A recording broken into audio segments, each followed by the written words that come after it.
Ndabaramukije kandi mbahaye ikaze mu kiganiro cyacu Ururimi Rwacu. Ikiganiro kibafasha kunguka ubumenyi mu rurimi rwacu rw'Ikinyarwanda. Binyuze mu bibazo mbaha, ibisubizo n'ibisobanuro ku bisubizo muba mwatanze. Ikaze mu kiganiro.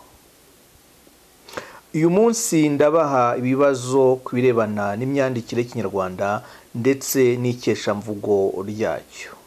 Ndabafasha kandi gusobanukirwa namwe mu mazina yacu.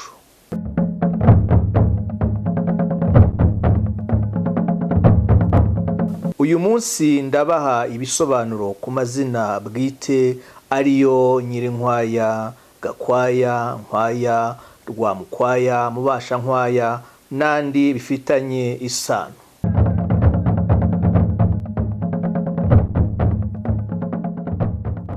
Reka dutangire ibibazo byacu ku ikeshamvugo ndetse n'imyandikire y'Ikinyarwanda. Ibibazo tubabaza uyu munsi bikaba ari ibibazo bishingiye by'umwihariko ku mikoreshereze y'inshinga ni. Ikibazo cya mbere kiragira kiti uzuza ese tatata ubigenza a nuko batanye ba nuko bitandukanije ni nuko ca nuko bikase da nta gisubizo kirimo. Gerageze gushaka igisubizo kiri cyo.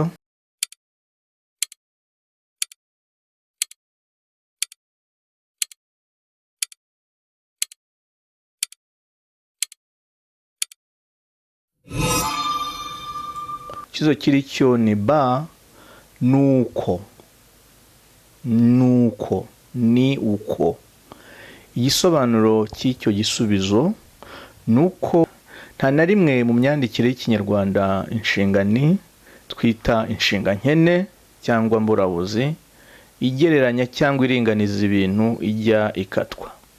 Tuyita inshinga nkene kubera ko iri mu nshinga zidakoreshwa nk'izindi. Se nuko ubigenza ni ukuvuga ngo ntigifatana n'ikinyazina nyereka icyo ari cyo cyose kiyikurikiye. Ikibazo cya kabiri nacyo ni ku myandikire ya ni uzuza kubaho tatata a ni ukubana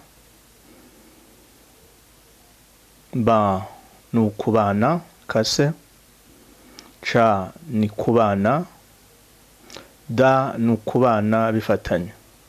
Igisubizo kiri cyo ni ikihe? Gerageze gusubiza.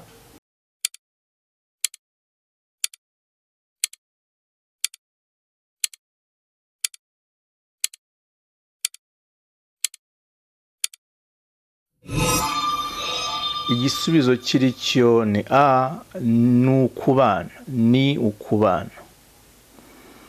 Igisobanuro cy'icyo gisubizo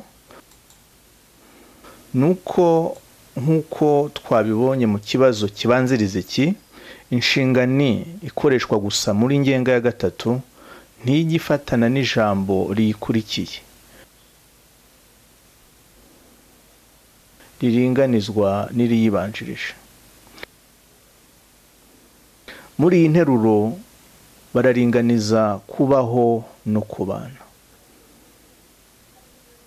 Ni kimwe no mu mvugo zizwi nka kubaka no kugereka ibuye ku rindi, kwiga no guhozaho n'izindi. Ikibazo cya gatatu, uzuza ko utavuga tantanta. A, amahoro fatanye. B, ni amahoro kase. Ni ca, ni amahoro. D, nta gisubizo kirimo. Igisubizo kiri cyo ni ikihe?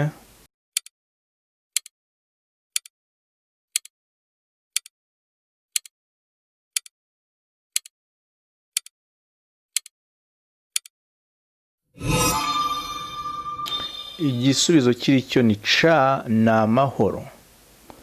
Ni amahoro. Igisobanuro cy'icyo gisubizo nuko muri iyi nteruro inshinga ni yakoreshejwe hatagamijwe kuringaniza ibintu runaka, ahubwo hagamijwe gusobanura ikintu cyangwa kugisobanuza. Ijambo risobanura rishobora kuba izina bwite, ukavuga uti ni Yohani, cyangwa izina rusange ukavuga uti ni amahoro, nk'uko ryakoreshejwe muri uru rugero, aho ni yandikwa nabwo itandukanye n'iryo zina.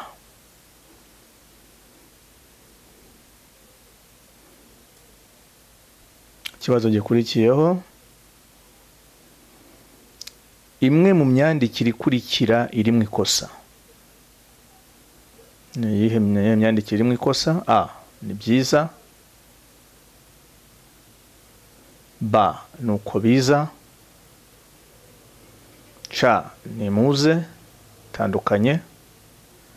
D, ni ko kuza. Igisubizo kiri cyo ni ikihe?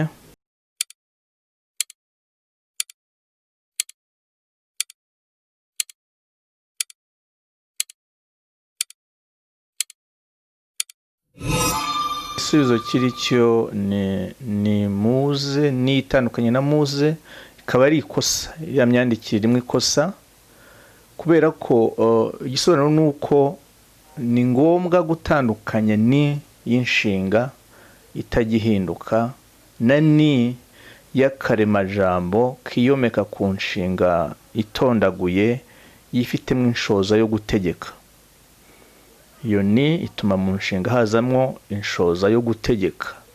Iyo ni rero y'akaremajambo k'inshinga itondaguye yandikwa buri gihe ifatanye n'utundi turemajambo tugize iyo nshinga. Ni ikosa rero kwandika ni muze ni wayitandukanyije na muze. Ikibazo gikurikiyeho, imwe mu myandikire ikurikira iri mu ikosa. A, ni ejo. B, ni joro. C, ni joro, ni itandukanye na joro. D, ni mugoroba, ni ifatanye na mugoroba. Igisubizo kiri cyo ni ikihe?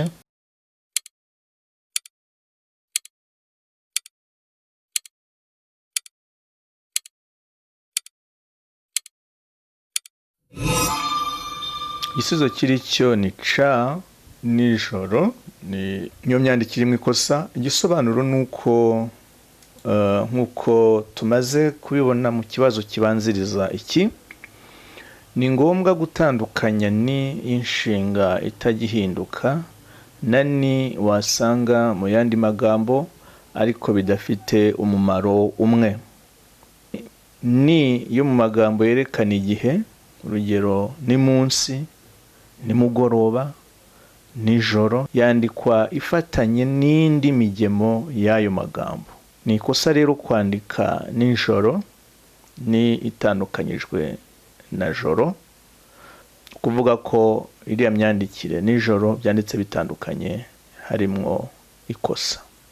Hanyuma kirebana ni keshamvugo, ni ku nsigamugani ibintu nimagirirane. Ikibazo kiragira kiti, insigamugani ibintu nimagirirane yakomotse kuri A, Mashira. B, Sebantu. C, Magirirane. D, sekarongoro. Igisubizo kiri cyo ni ikihe? Igisubizo kiri cyo muri bariya bane ni ikihe?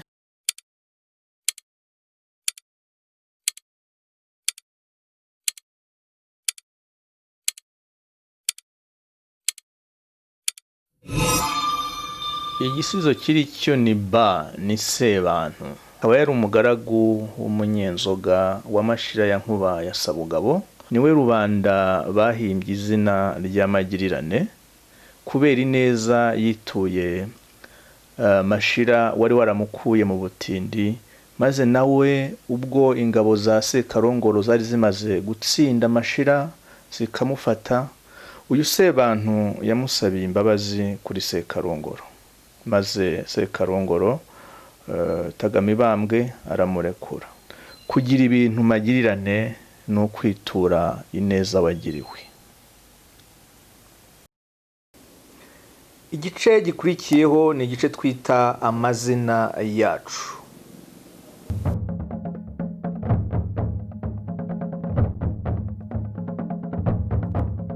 Muri iki gice nk'uko natangiye mbibabwira, turagaruka ku bisobanuro by'amazina ahuriye ku gicumbi Nkwaya. Ayo mazina ni Nyirinkwaya, Gakwaya, Mubashankwaya, Rwamukwaya n'andi ayakomokaho cyangwa se andi mazina. Ayo mazina nk'uko maze kuyavuga ahuriye ku gicumbi Nkwaya. Nkwaya rikaba icyo gicumbi Nkwaya kikaba nacyo gikomoka ku ijambo ryo hambere Inkwaya. Yego, Inkwaya.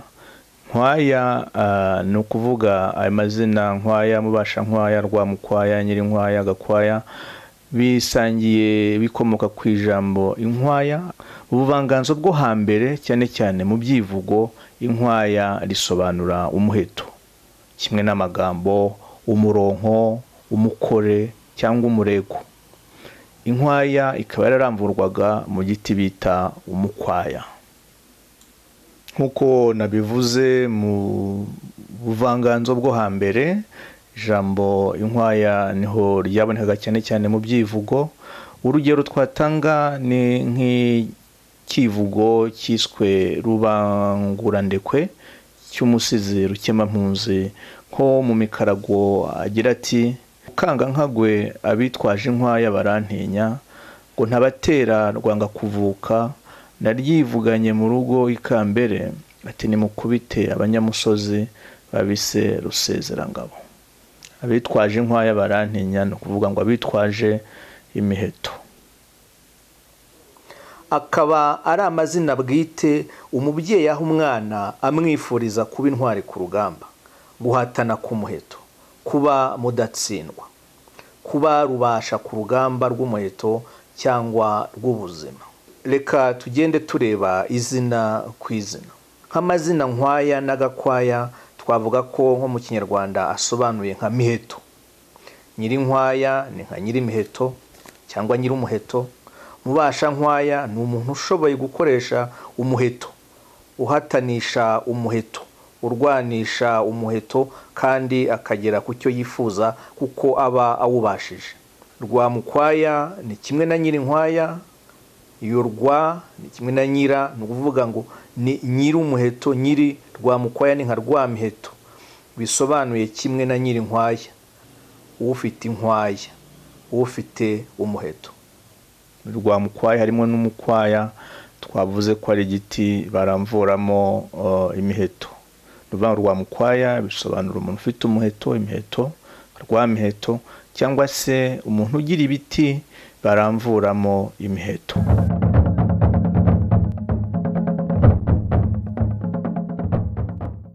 Niba nawe ufite izina cyangwa uzi ufite izina ry'Ikinyarwanda rikugora kubonera igisobanuro, waritugezaho tukarigusobanurira. Ntiwibagirwe gusangiza abandi iki kiganiro Ururimi Rwacu kidufasha kunguka ubumenyi, ururimi rwacu rw'Ikinyarwanda. Murakagira Imana.